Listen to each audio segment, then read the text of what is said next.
the only viable path to free trade is through President Trump's tariffs.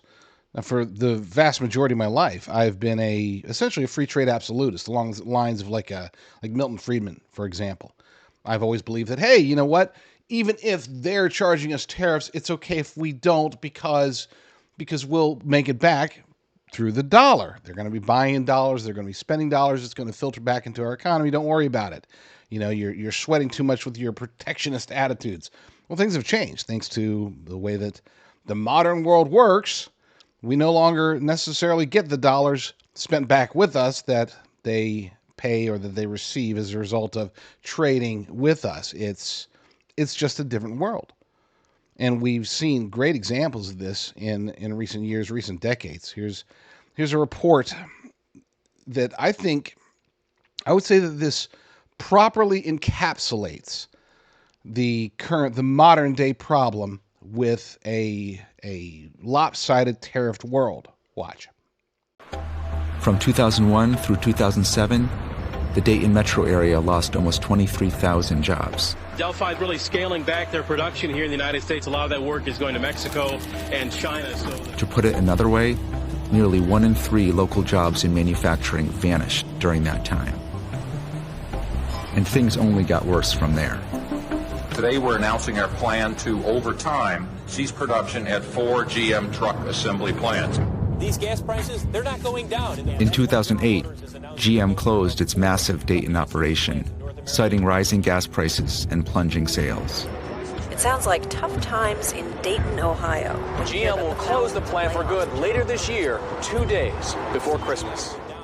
It was one of the last big auto plants in a town that once had more auto industry jobs than anywhere but Detroit.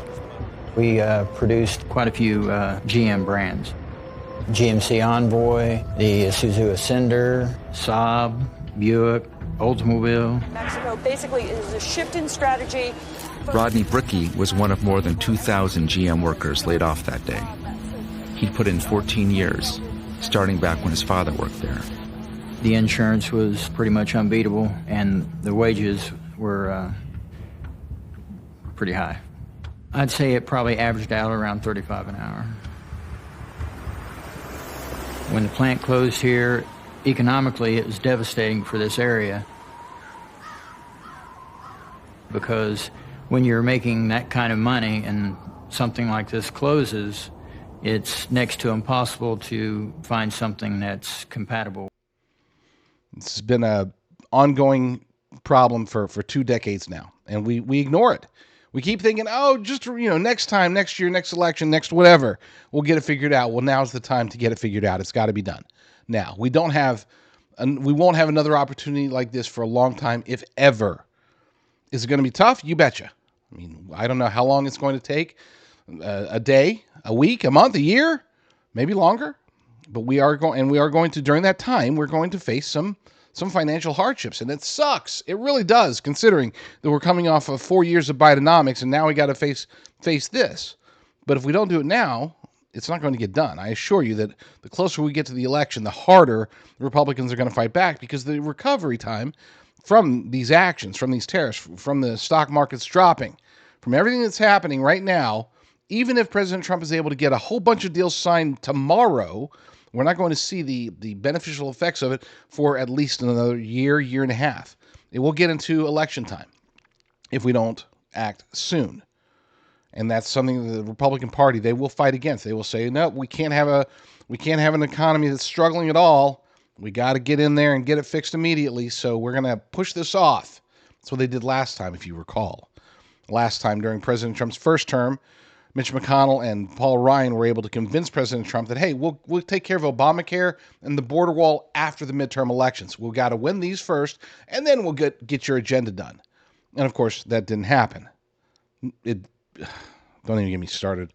But President Trump learned his lesson. That's why he's doing it now. He knows that he will have headwinds no matter when he does it. Before the midterms, after the midterms, there's going to be some excuse why the rhinos in the Uniparty swamp do not want this done. So let's do it now. Let's try to get it all fixed well before the 2026 election. That way the economy has time to recover.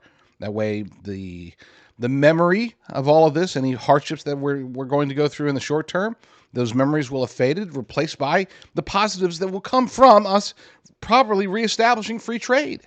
We cannot get to free trade without going this route.